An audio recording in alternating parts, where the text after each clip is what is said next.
From the studio of WTAP Plus, sit back as we introduce you to some of our area business owners. This is Mid-Ohio Valley Main Street, Small Business Spotlight, with host Stephanie Plant. Hi, welcome back to the Mid-Ohio Valley Main Street. I'm your host, Stephanie Plant, and I'm here with my guest, Brett Lyons from Crazy Bone Pet Spa. Welcome, Brett, and thank you for joining us today. Thank you for having me.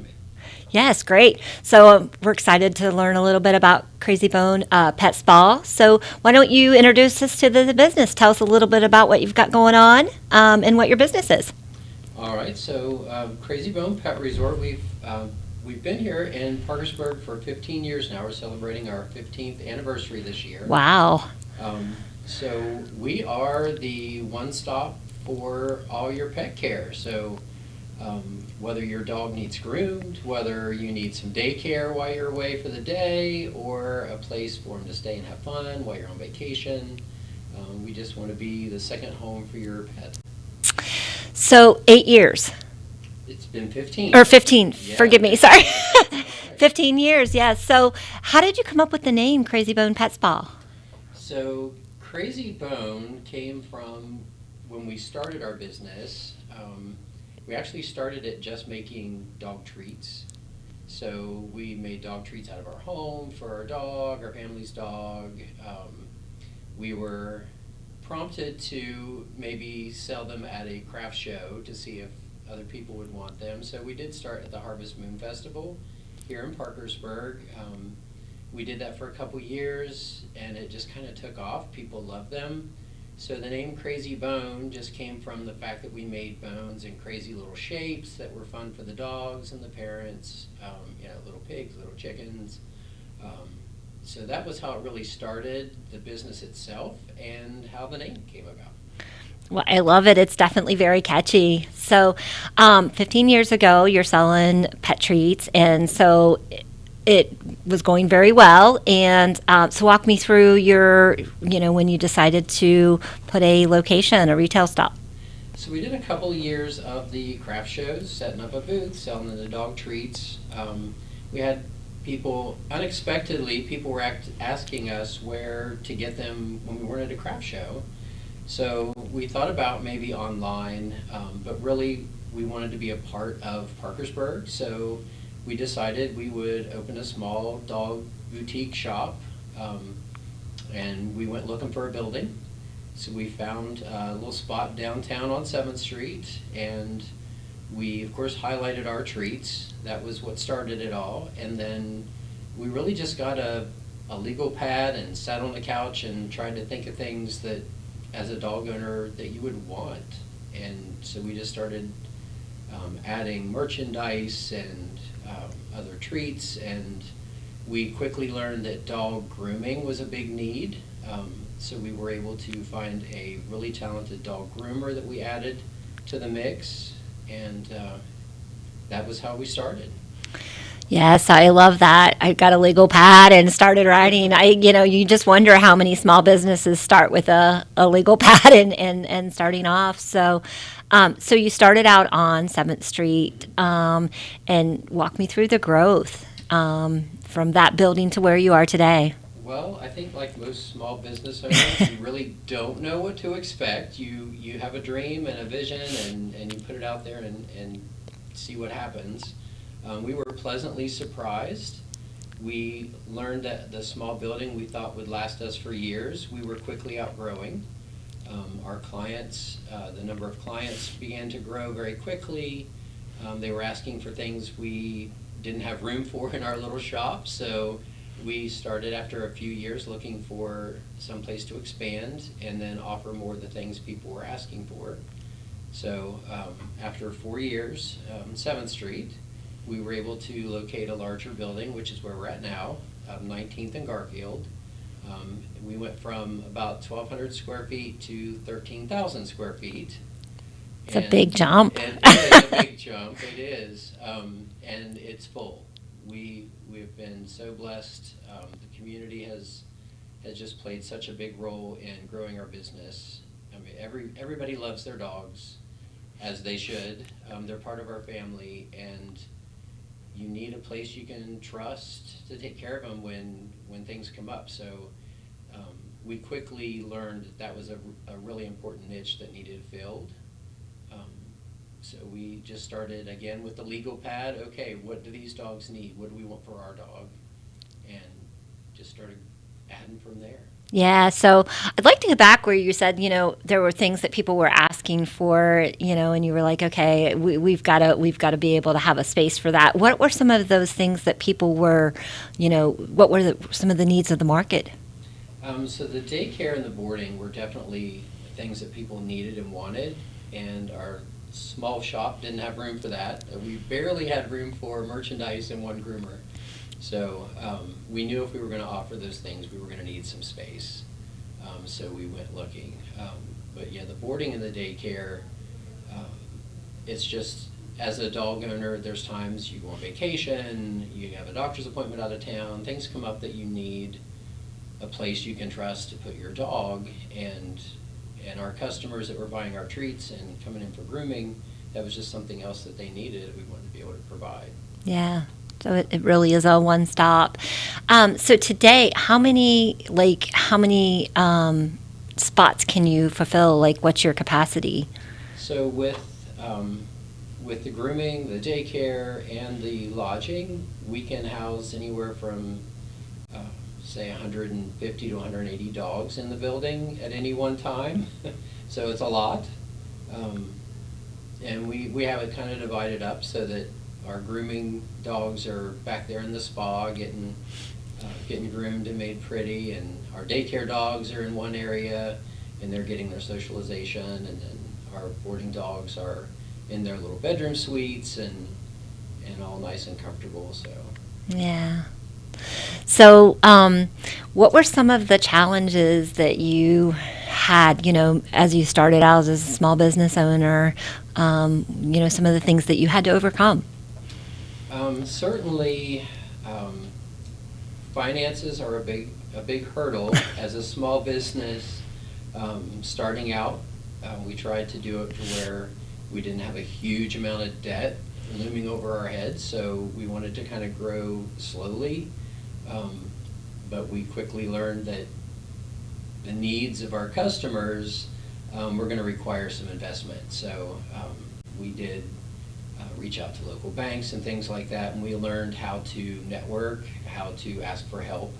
That was something, as a small business owner and a do-it-yourselfer by nature, sometimes you forget to ask for help from people who know more than you do and kind of guide you along the way. So just growing the business, as with any business, it costs a lot of money. So we were fortunate to have support with local banks to help us with that. That was something new for us. I mean, as someone who grew up working for other people my whole life, that was something you didn't really have to worry about. And then as an entrepreneur, that's a new challenge, is where's the money coming from? So we were really fortunate to have a lot of support for that. And we've made a lot of really good investments in the business. We've made a few investments we probably shouldn't have, and we learned from our mistakes. But yeah, always moving forward, as long as you're moving forward and looking at growth. Yeah, I think that's important, and I think it's great to mention that there are resources out there available. Some people don't know that there are those resources as you're trying to start a small business. So, yeah, so walk me through, if you will, if I come into your building and, you're kind of given a tour, walk me through what that is today. Here's this and that, and if I was somebody walking in your building and I said, I'd like a tour. Okay, yeah, we actually do tours quite frequently. We encourage people to come in and take a look at our business. Their family member is going to be staying with us, and it's important that they know what their dog is going to experience. So, when someone comes in and wants to take a look through the facility, they get greeted with our front desk staff. We get to know the customer a little bit first, what their needs are, what their dog's like. So we kind of go through a little questionnaire and get to know them and their pet. And then we'll take them for a walk back through the building. They'll get to see where their dog would spend their day. So they'll get to see the rooms where the daycare dogs are, so it's a little more open and more social environment. Then we'll take them back through our lodging facility, and that's where the actual bedroom suites are, so they'll get to see where their dogs will be sleeping and spending their nap time. We'll take them out back to the play yard, so they'll get to see the nice turf yard where their dogs are going to be playing and socializing and running and getting their exercise. And just basically they'll get to walk through as their dog would and get to see the places their dog's going to spend their day. They'll get to see our staff and meet the folks that are going to be taking care of them. Yeah, yeah. So, along the way, I know you have that legal pad, but what are some of the things that, you have on an ongoing basis, maybe for organization as a business owner? There's some tips and tricks. It's a mouthful. So we're always trying to learn. I think one of the biggest pitfalls you can fall into is thinking you've got it all figured out. There's no such thing. So you have to always be listening to your staff, and believe it or not, listening to the dogs. They tell you what they need and what they want. We always try to listen to the parents and learn new things. We're always learning and growing and trying to add. We go to trade shows, expos. It allows us to network with other pet facility owners throughout the country, and ones that have been doing it a lot longer than we have, and we're fortunate to be able to learn a lot from them. So always learning something new and something better. We're always trying to do that to make the experience better for the dogs. Yeah, and so you may be able to recall, but was there ever like an aha moment throughout your journey? You're like, aha, this is what we need to do, and it was like the light, that moment, or like, okay, this is the pivotal moment in that, and maybe there was and maybe there wasn't. Was there a moment there for you that happened? I think as far as an aha moment, it maybe isn't so much as a moment, but a feeling, and that's being in business for 15 years, and as the business owner, I'm not always in the rooms with the dogs. So there's lots of other things that we have to do, but when I'm there and on the floor with the staff and with the dogs, and I get to see some of the dogs that are teenagers now, and I remember when they came in 10, 12, 13 years ago as puppies, and you get to see their growth and what they've become as an adult dog.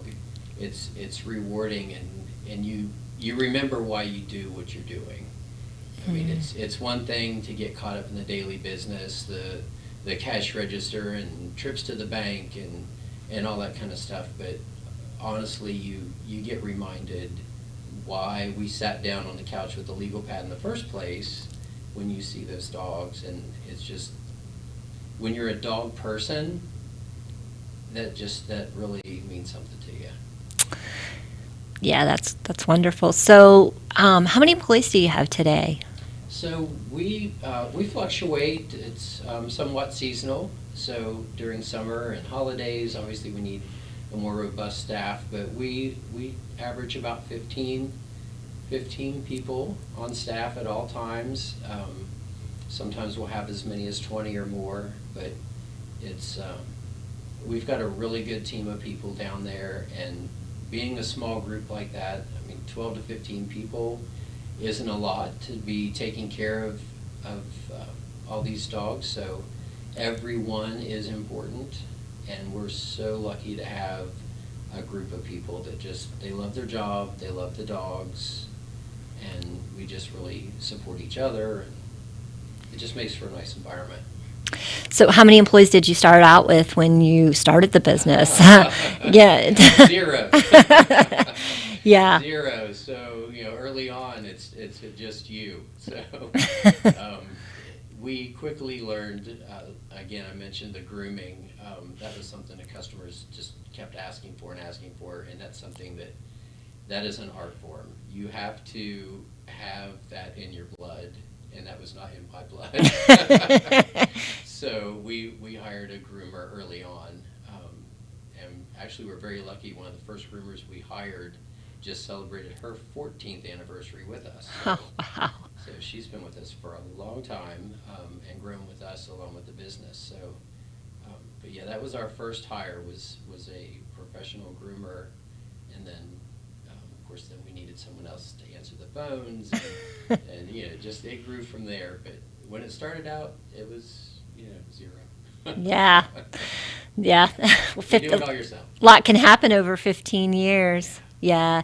Was there anybody in your, as you were starting out the entrepreneur journey that, was really influential in your life and supportive in saying, hey, we're going to do this and this is, made a difference? Well, as far as support, honestly, family has been the biggest support. I couldn't do it without the support of family. Very early on, again, when you don't have employees, you don't have a big staff to do everything, and sometimes you can't do it all yourself. So I was very fortunate to have family to step in and help pick up the things that needed done and help me out. So that was a lot of support, was just having a family and friends around me that helped to allow me to grow the business.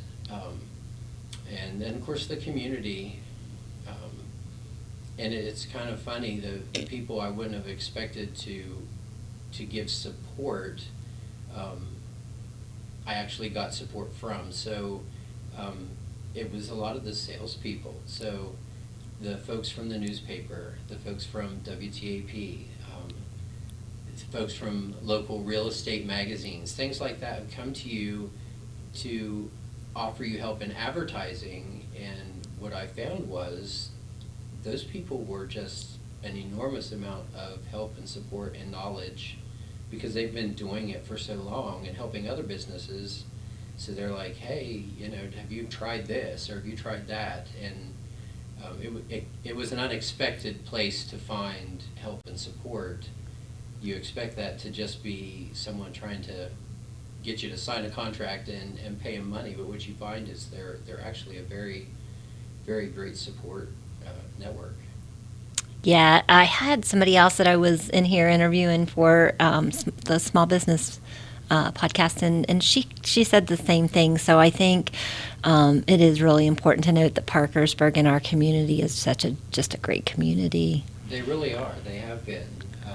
Even the folks, like I said, who work for the newspaper and the radio stations, I mean, those are just local community members that are here, a part of Parkersburg like I am, and they've got dogs and they've got families, and they become very valuable valuable pieces of the puzzle. Yeah.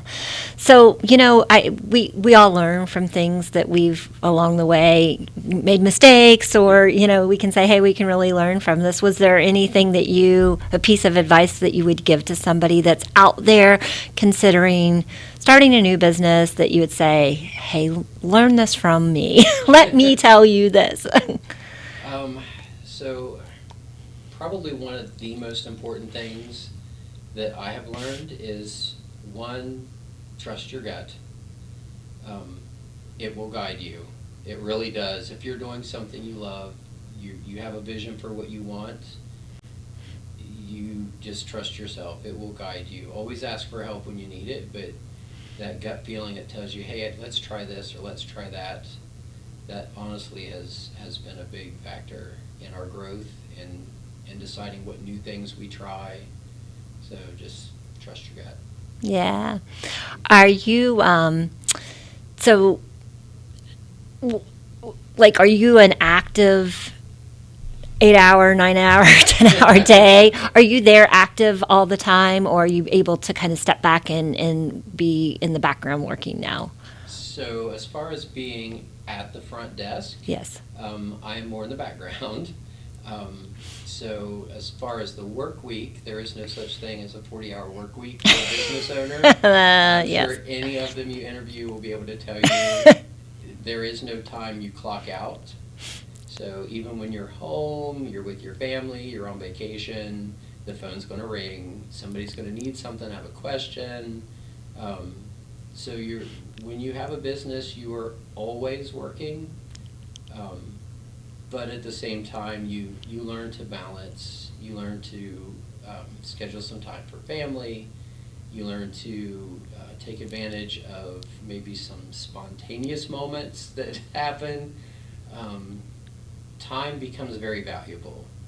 You learn the value of time,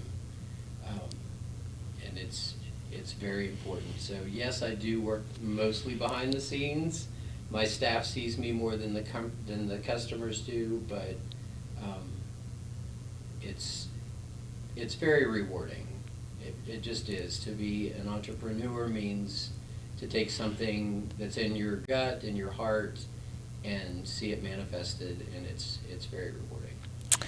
Yeah, so let's touch base. What do you enjoy doing for fun? How do you balance that work life? So, got a couple boys at home, so that provides some balance and some reality. So, school activities, just spending time with them, especially in the summer, swimming, things like that. They love it. So, I enjoy a lot of that at home when I'm not at work. I think that children are great distraction. They are. They Yeah. bring us back to reality. Yes, they do. Yes. So, do you listen to podcasts or books? Any podcast books out there that you follow, listen, or that you recommend to others? So I wouldn't say I listen to any on a regular basis, just because my schedule is somewhat erratic. But I'm always looking for pieces of information, someone who's done this another way, or done this longer than me, or in another area that can offer just some little advice. And there's so much out there. I mean, with podcasts now, 15 years ago when we started this business, that information wasn't so easily accessible. It was a little harder to learn and get that, but yeah, it's really nice now, the convenience. You can be driving your car and listen to a podcast and really gain some good information. Yeah. I like to listen to podcasts when I'm on a couple-hour drive and really do a deep dive into it and listen. So, what's new in the future for Crazy Bone Pet Spa? Anything up and coming that you want to share? Well, we do have some new things coming, actually. Oh, good. So we're adding some things this year. Partially in celebration of our 15th anniversary, we wanted to really grow the business and take it to a new level this year. So one of the things we're going to be offering is a new puppy social program. So this is going to be a free service offered to the community. So if you have a new puppy at home that's 0 to 8 months, you can bring it in. We're doing it every other Saturday, and give it a chance to spend a couple hours socializing with other puppies, kind of learning the ropes and getting used to that environment. So it gives you a chance to do that, and it doesn't cost anything. It's just there for the benefit of the puppies to kind of learn life in that type of environment, because most dogs are going to need to be in that environment at some point in their life. So whether they need groomed or just a nail trim or some lodging when you're on vacation, it's always good to get them used to that early, and it just makes for a much calmer and easier time for your dog if that's not a shock or a surprise. Yeah. On that note, what advice do you give to new puppy moms or dog moms or parents that are looking at, they have to leave their loved one for the first time? How do you kind of assure them or reassure them and help them with that adjustment? So we've had a lot of first-time parents dropping their pets off, and there's been a lot of tears, a lot of kids with separation anxiety, their family pet they've seen every day of their life, and now they're going to be on vacation, not going to see them. So we just want to assure them that we consider every guest in our facility like family. That's how we started the business, was what do we want for our dog? What we want for our dog to experience. So that's kind of how we look at every guest that stays with us. So we want the parents to know that they're taken care of. We want them to know that their dog is having fun. So yes, it is separation anxiety on both sides. So the separation anxiety the parents and the kids are feeling, the dog feels that too. So sometimes the first day or two, the dog's a little sad. The dog's missing mom and dad. So that's why we always encourage people to bring it in for daycare, even if it's just every now and then, to get them used to that so they know mom and dad are coming back, especially if it's a rescue from the pound. Any dog that's spent time in the Humane Society or in the pound or in a bad situation, they always have that in the back of their minds, that they're being left or abandoned or alone. So it's always good to get that dog used to being left and picked back up. So that's something that always helps them emotionally. It helps the dog to understand, hey, this is just temporary, mom and dad's coming back. So that's something we always encourage people to do with a new pet, is to get them used to that routine so that it isn't going to have the separation anxiety each time. It's just going to be on vacation. It's like at camp, it's having a good time, it's playing with their friends, and it's a little less anxious for them that way. Yeah. So if somebody wants to find more information about Crazy Bone Pet Spa, and where do they go to find you? Like, where do they find you? All right, so we are located at 19th and Garfield, so folks are always welcome to stop by the shop. They can take a tour, talk to our staff. We also have a website, and we try to keep it updated with all the current information. It's got some information on there for pet parents, things they need to know about what they need to do in preparation for boarding their dog, for bringing it in for daycare. There's some grooming tips on there. We also have a page with pictures. You can see the dogs that are having fun. We've got a press page on there so you can see some of the events we've already done, some of the upcoming events. So our website is a good source of information just to kind of get to know us.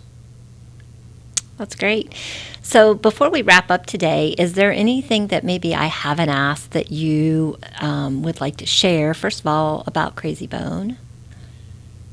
Well, honestly, I'm so proud of it as a business and as a member of the Parkersburg community. And I say Parkersburg, we actually have customers from as much as almost an hour away that come to us for their grooming and boarding, so that it's rewarding to know that our reach goes that far. But it's just, as a business owner, despite all the hard work and the frustration and all that, it's a rewarding thing. And as the owner of Crazy Bone Pet Resort, we're very fortunate in our business to be able to be at work and spending time with the dogs. And not everybody gets to do that. You know, sometimes it's just you're in an office and it's not as much fun. So we're very fortunate to be able to do that. We are going to be doing free vaccines for the community. So some of our listeners may remember we did Pictures with the Grinch back at Christmas time. That was to raise money for vaccines. So we're going to have a vaccine event at the shop this coming spring. So we'll have a vet there administering vaccines free for the community. Wow. What a nice outreach. I love that. Do you have a date set for that, or is that coming up? We do not. Okay. We don't have a date set, so we'll be posting that to our website, and then obviously our Facebook page. We use that to communicate on a more day-to-day basis. Okay, very good. Well, it's been my pleasure to sit down and learn a little more about Crazy Bone Pet Resort and what you've got going on, and really appreciate you coming on the podcast today. Thank you for having me. I really enjoyed it. Yes, thank you so much.